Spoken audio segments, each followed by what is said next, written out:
Okay, so yesterday we were talking about deep learning, and we said the weights and bias are the key, right? So you have multiple layers, and for every layer you have a different weight and bias.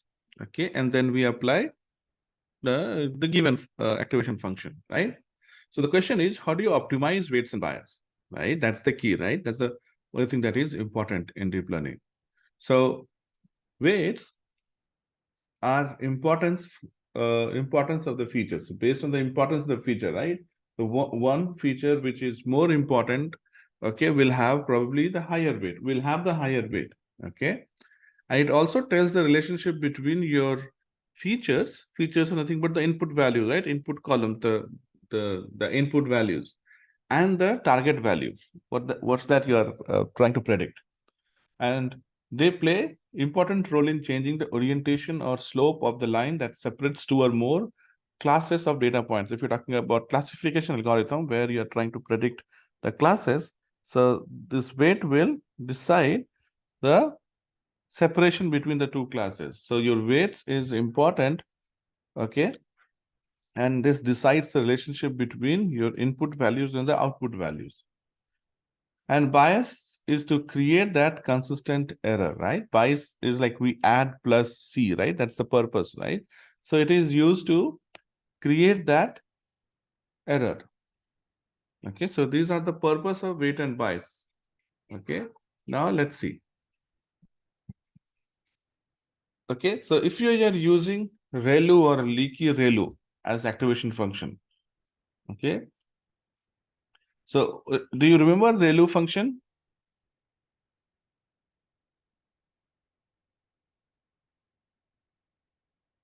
Okay. So ReLU activation function are relatively robust to the vanishing or exploding gradient problem. Okay. For a second, let's understand what is vanishing or exploding gradient problem. See, when you take a very low weight, right? Let's say I take weight at point 0.1, for example. Now, when you take weight as 0.1, okay, and very low value, 0.1, 0.01. Now, since there are multiple layers, right? So you have to go through multiple layers. So what happens, the weight, if you start with very small weight, if you keep on multiplying the small weight with small weight, what happens? 0.1 into 0.1 is 0.01. Into 0.1 is 0.001, right? So what happens is your weight is almost becoming zero at the end of, let's say, 5 or 6 or layers, right? So your weight is going to become zero. This is called vanishing gradient problem. Okay, your weight is vanishing, is becoming zero. Now, if I take high value 10, 10 into 10, 100, 100 into 10, 1000, 10,000, you know. So when you have a high value of weight, it simply explode, right? That means it becomes very, very high value. So, okay, that's where, okay, we use ReLU. That's why we use ReLU function, activation function, because otherwise your values that you start, the weight that you start will become either too small if you start with a small weight, or it becomes too big if you start with a, high weight. Okay. So we need to use a weight which is in between, right? Which is not very high, very low. So ReLU function takes care of that. And that's why I told you yesterday that when you talk about the layers, okay, hidden layers, mostly it is ReLU function that is used to handle. Okay. The second point you see, it says use heuristic for weight initialization. For deep neural networks, we can use any of the following heuristic to initialize the weights, the initial weight, okay? So it says for ReLU function, the heuristic is called he et al initialization. Okay. So we multiply the randomly generated values of weight by 2 by size to the power L minus 1. Okay. So this is how we calculate the weight. So we generate a random number, okay, which is between your given size. Okay, so you say random number between say 5 and 6, and that you multiply with square root of 2 by size to the power. If it is 5, you multiply with 5 minus 1, which is 4. Okay, for tan h, this is the function we use.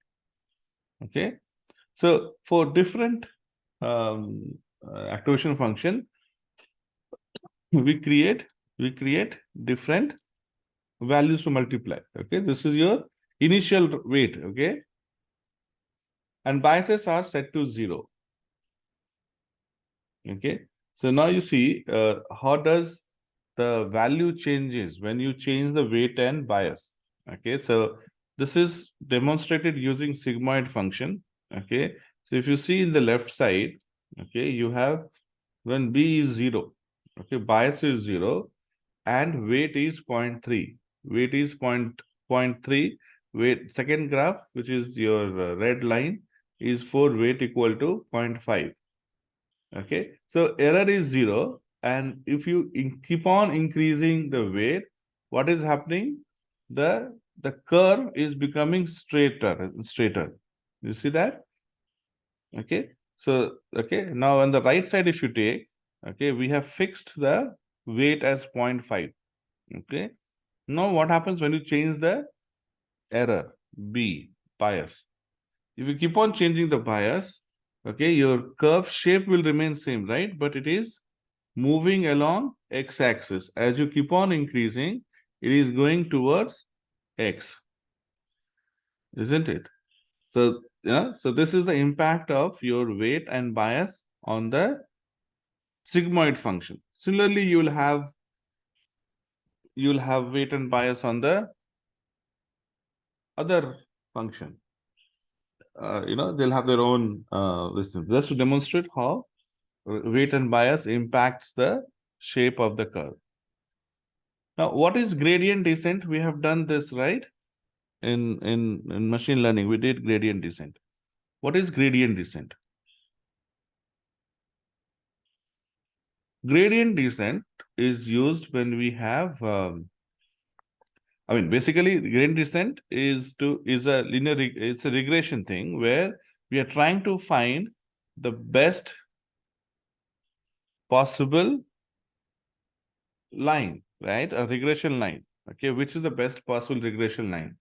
So what we said that the best possible regression line is a line where the average error is the least, where the average error is least, right? Where is the average error least? How do we find? Okay, it's not that easy to find, right? So gradient descent is that you start from anywhere. Okay, so you'll have two factor again here, m, which is your weight, and c, which is your error. So let me take this to paint and then talk about it becomes better.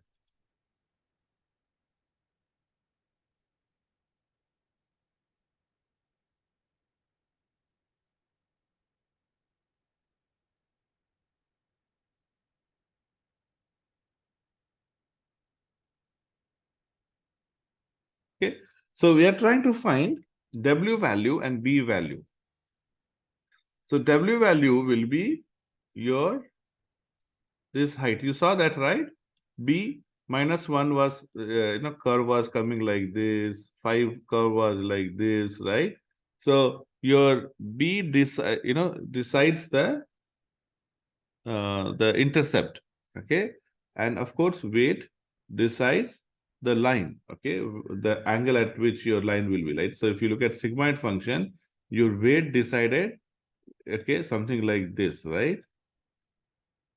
So if you look at this curve, this will have a higher weight than this, right? That's what we saw. So okay, so your weight is deciding the slope, and the bias, the error is deciding the intercept. Okay, so now let's assume that this is the right weight and bias. Okay, angle or slope is the weight, and the intercept is bias. So this is the Perfect. This is the best answer. But how do we know? We can't start. We don't know from the beginning itself, right? So what we have to do is we have to keep, okay, keep taking a random weight and bias and find the error between the training sets. So if I take weight equal to 0.1, if I take weight equal to 0.1 and bias equal to 1, what is the error?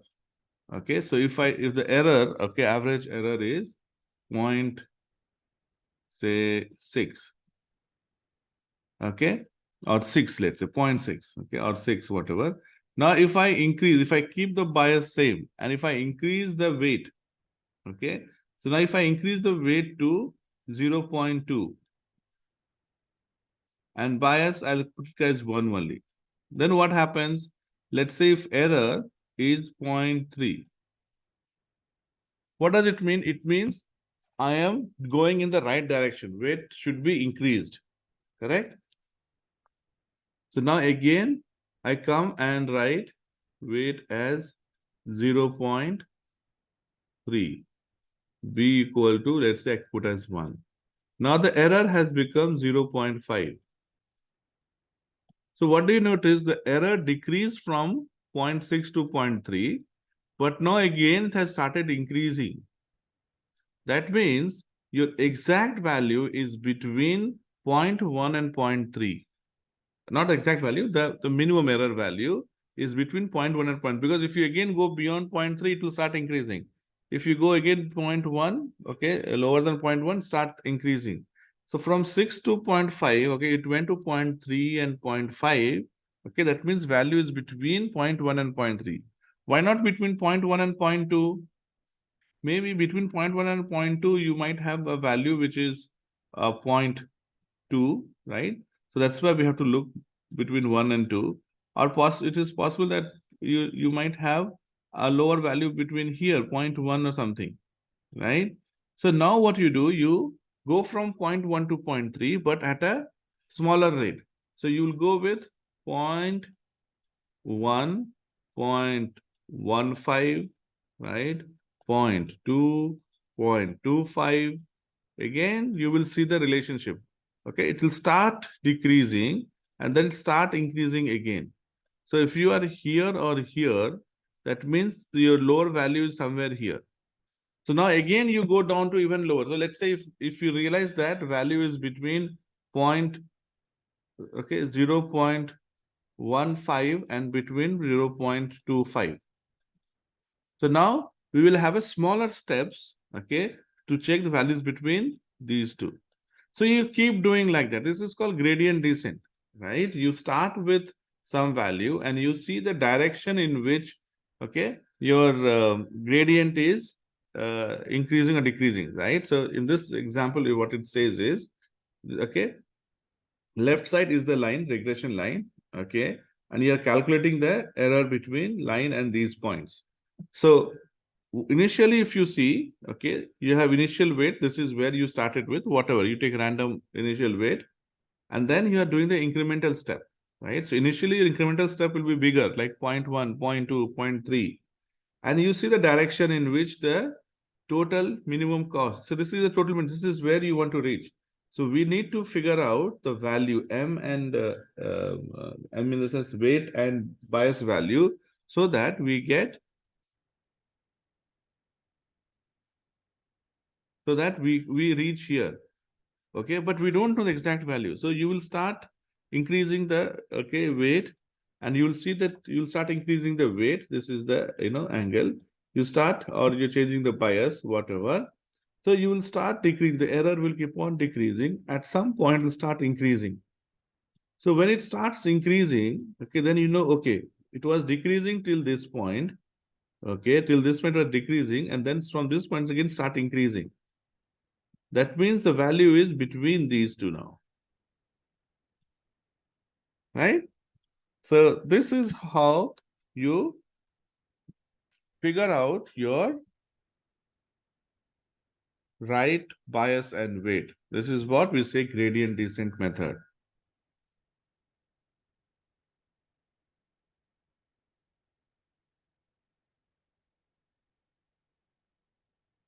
All right. So how to find the initial weight? So first set initial weight with 0. Okay. And then see, as I said, right, neural networks are very sensitive. Okay. It quickly memorizes the training data. So it quickly memorizes training data. So it knows, okay, how to fit. And when you have such scenarios, it becomes very, you might end up into overfitting area. So when weights initialized randomly is very high, okay, you get into what is called an exploding gradient problem, right? Right? Exploding gradient problem. If you initialize to very low, the update weight is minor, which results in slower convergence, and it will take long time, okay, to reach to your point, and it's called vanishing gradient. Okay, you're okay. So if you, since you have a smaller value, if you multiply with the smaller value, right, you it becomes almost like as if gradient is missing. So that's why we need a value which is somewhere between not very high, not very low. Okay. So that is one aspect. Okay. So this is about your weight aspect. Then you have something called as learning rate. What is learning rate? Okay. Learning rate is the amount at which you are increasing the weight value. Okay. So in the example I showed you on the paint, we started with 0.1. After 0.1, we made it 0.2. Then we did 0.3, right? So so this, the value by which we are increasing is called learning rate. Value by which we are increasing is called learning rate. So so what is the difference between them? 0.1, 0.1, 0.1. Okay. So when you're doing your first round, first iteration, your learning rate will be higher than second time, because second time what we did, then we went to 0.05, correct? We did 0.1, 0.15, 0.2, 0.25. Then we decrease the learning rate to 0.05. So you start with higher learning rate, then every time you go down with lower and lower and lower learning rate to reach the best value. Okay. So specifically the learning rate is configurable hyperparameter. We can control it.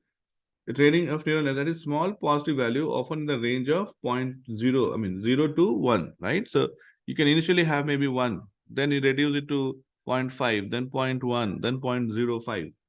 Okay, you can keep reducing it. So this means that a learning rate of 0.1, traditionally common default value. Okay, so generally we use 0.1 as learning rate. So you are multiplying 0.1 with the estimated weight.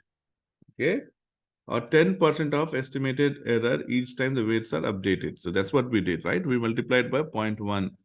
Okay. So the thing is, there is no way to get the perfect weight. Okay. You have to do trial and error. So we have seen weight, we have seen bias. Now we are seeing third parameter, which is learning rate. Okay.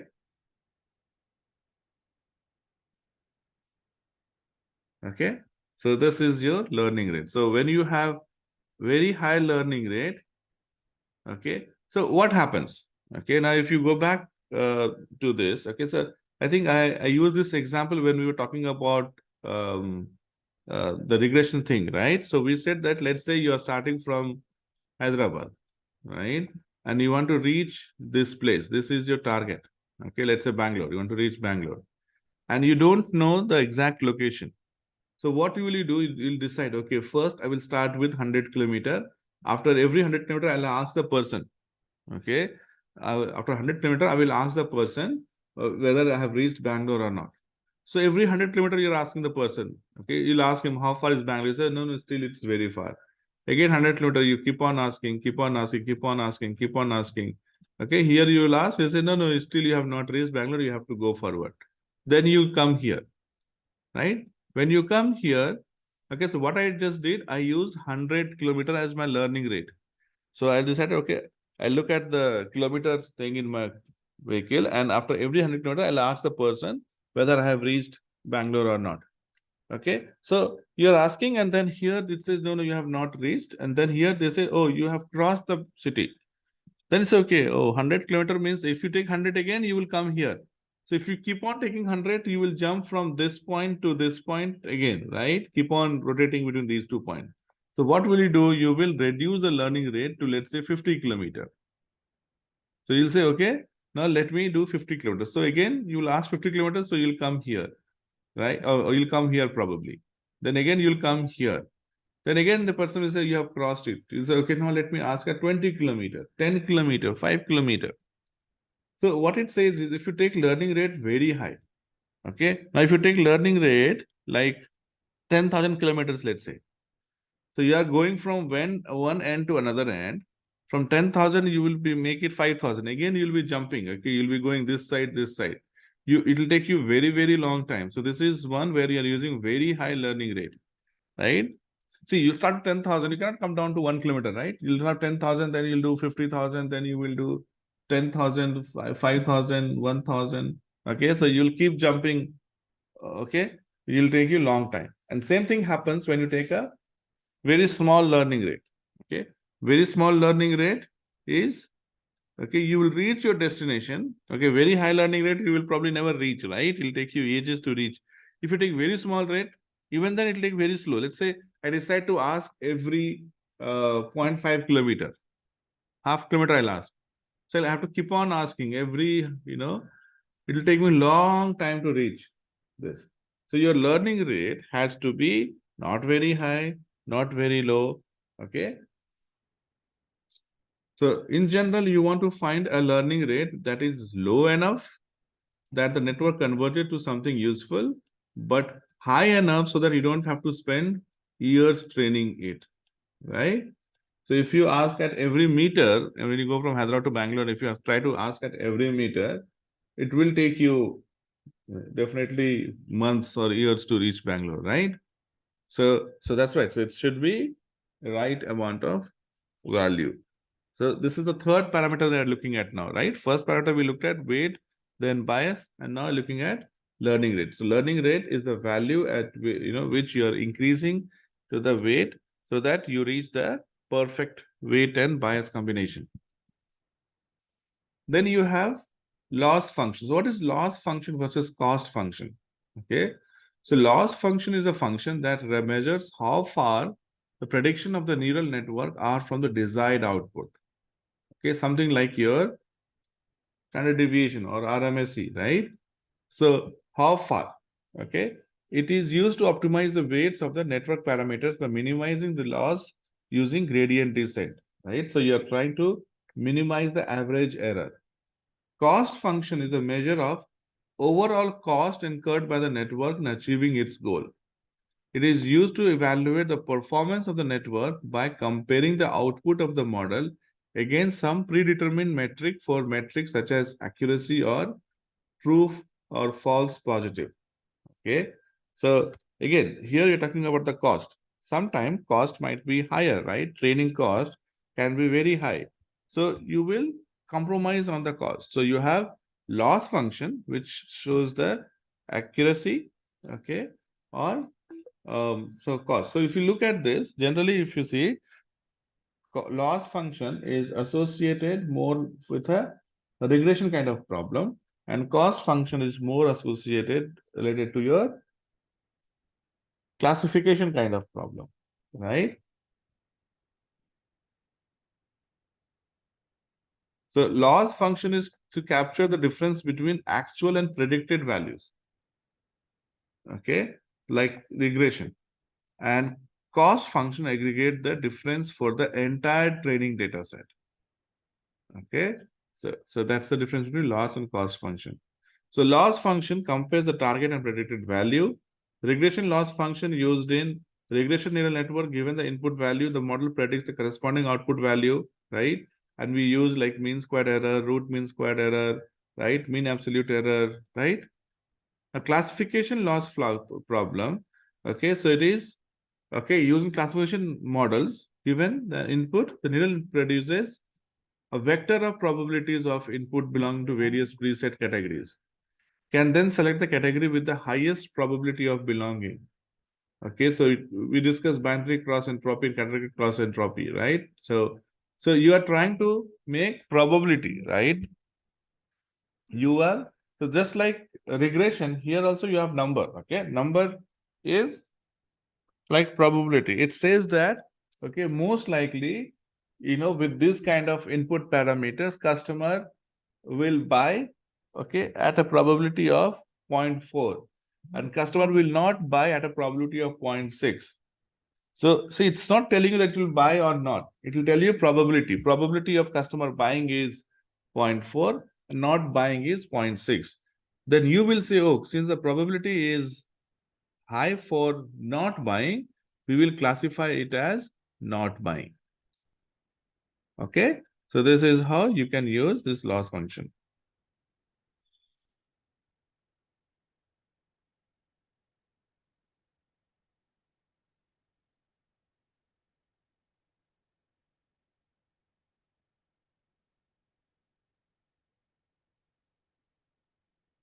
All right?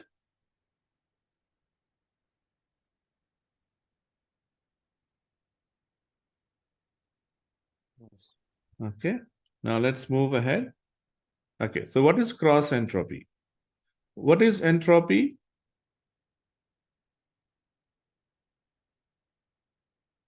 Okay. So see, when we were doing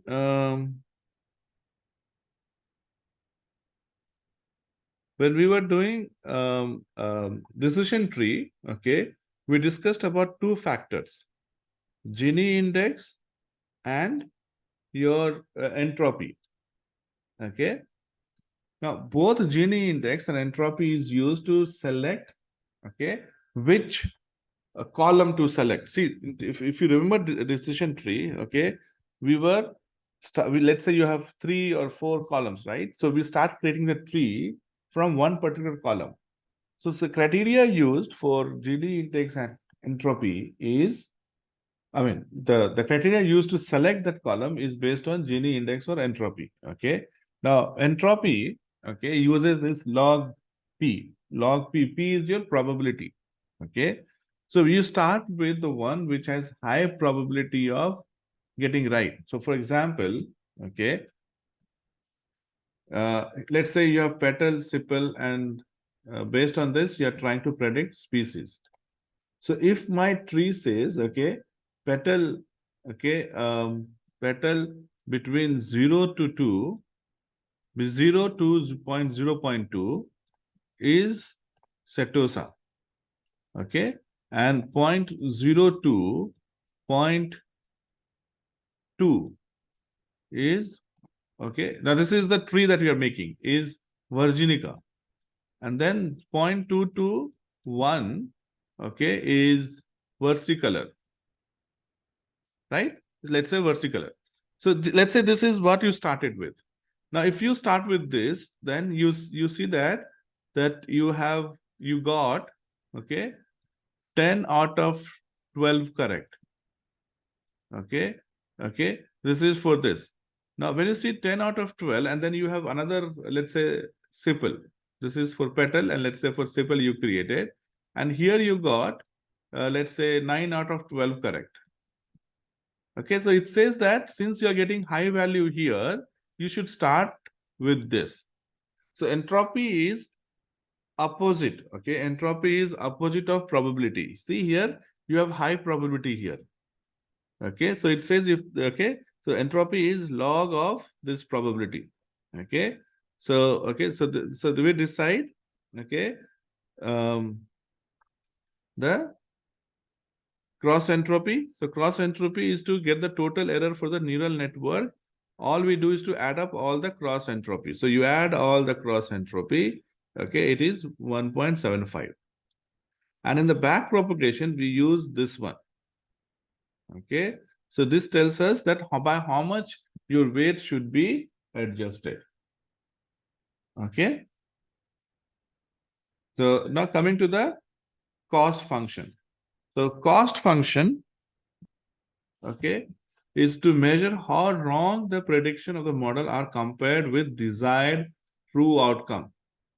Okay, so again, if you have to map it to what we have already learned in machine learning, it's about the R square. In R square, what we do? So we compare the output, okay?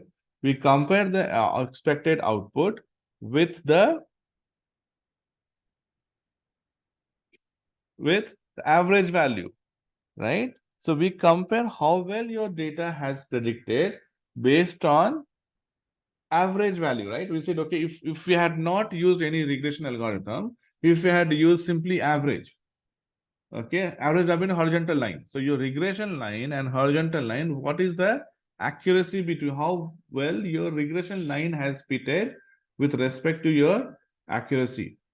Okay, so this is how you have your cost function. So cost function tells you, okay, that your desired, okay, so true outcome is what you get from this. And if we had not used regression, you'd have taken average. So how well your model has predicted with respect to your average. So it provides a way to measure performance of the neural network and provides the basis for improving the model. Okay, so we use R square here and accuracy for classification. Okay, now what is optimizer? So far what we have seen weight, bias, okay, learning rate. So optimizers are the functions which will use to change these values. So we have used stochastic gradient descent, right? That's what we discussed so far. So apart from that, you have momentum optimizer, AdaGrad, RMS prop, Adam, okay? These are all different types of optimizer, okay? And their job is same, okay? The job is same. The job is to find the best weight and best learning rate, okay? All of them are different versions of stochastic gradient descent. That's why you see SGD is the most popularly used. Okay. And all of them are like improvement. Okay. These are all special cases. Special cases. Right? But the purpose is same to keep on finding the better weight and better bias so that your overall error is minimum. So you need weight and bias, of course, and you also need learning rate because that's how you will be sharing. So you'll be using one of these optimizers in your deep learning model, right? Now, what is regularization? Regularization is handling overfitting.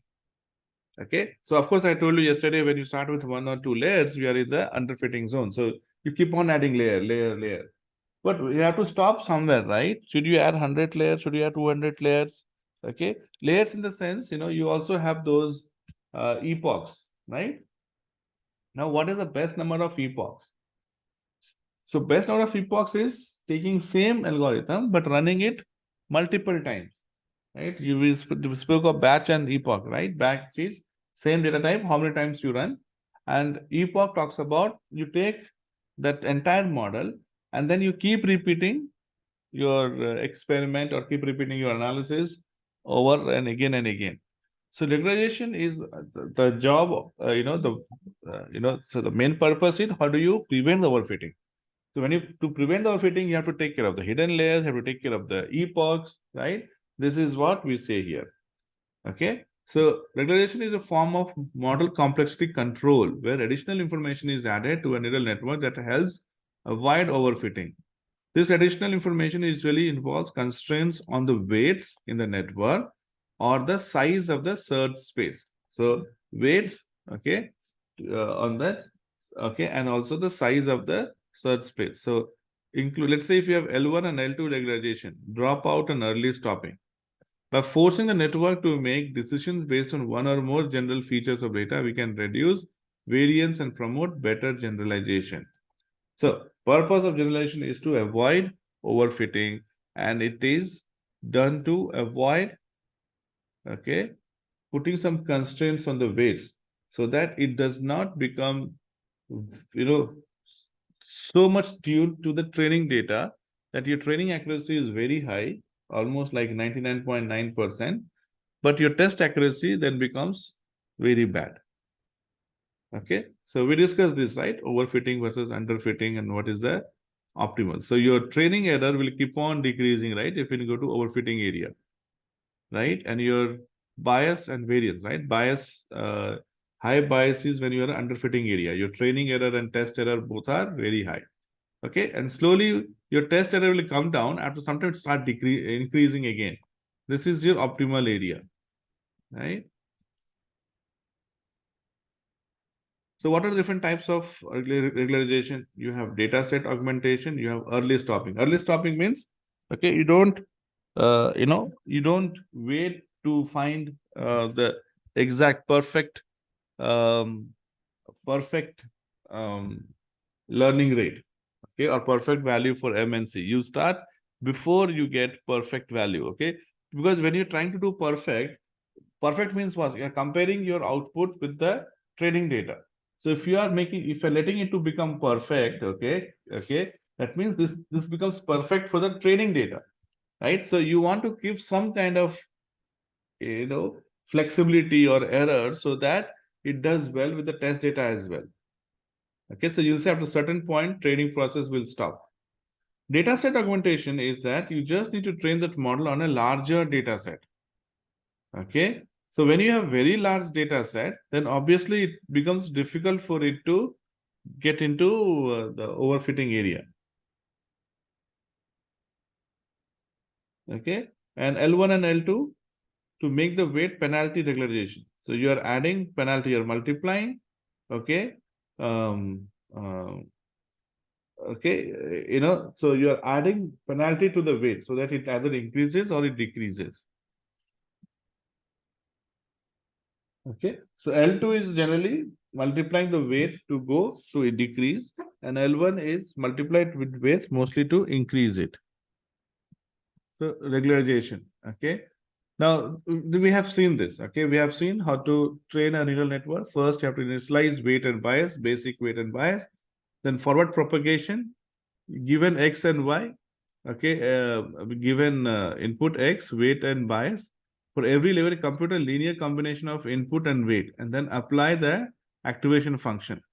Okay, so whatever you get, that you apply. Now you see here, softmax for multi-class classification problem. So if your output is a multi-class, the output layer should have softmax. Okay, if you are doing a binary classification, then you have to use sigmoid. Right? Sigmoids will have only 0 and 1. Okay. Then you compute the loss function. Loss function is the prediction you take and you compare with the actual value. Right? So your actual and predicted values are compared.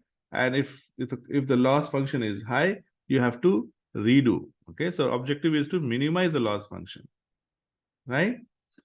Then if it is required, if the model allows backpropagation, you need to find the loss function and multiply the weight and bias so that it gets adjusted with respect to the output. And you repeat those experiments for n epochs. So entire 1 to 4 or 2 to 4, because 1 is initialization. So 2 to 4 steps is again repeated if you have said 10 epochs or 20 epochs. Okay, and every epoch you have to measure the loss function and see the loss function. Loss function will start decreasing. After a certain point, it starts increasing. So that point where the loss function is minimum or your accuracy is maximum, that's where you stop. Okay, so this is what we do in deep learning. Okay, and you have parameters like sample, how much sample to pick, epoch, how many times you want to run, batch, in each iteration, how much data should be picked up, loss function or cost function, right? So how much loss function is acceptable, learning rate, by how much you want to increase or decrease the learning rate, weight and bias, okay? This is what is deciding your final outcome, right? So these are different, these are different hyperparameters, or these are different input values that we need to decide. Okay, so when you train a model, of course, our job is to make the best training model. So what factors we need to give, different parameters, and these are the parameters we need to pass to deep learning model. We call them as hyperparameters. Hyperparameters are these parameters we control. We control these parameters. Okay. So yeah, that's what we talk about. Okay. So how much time we have?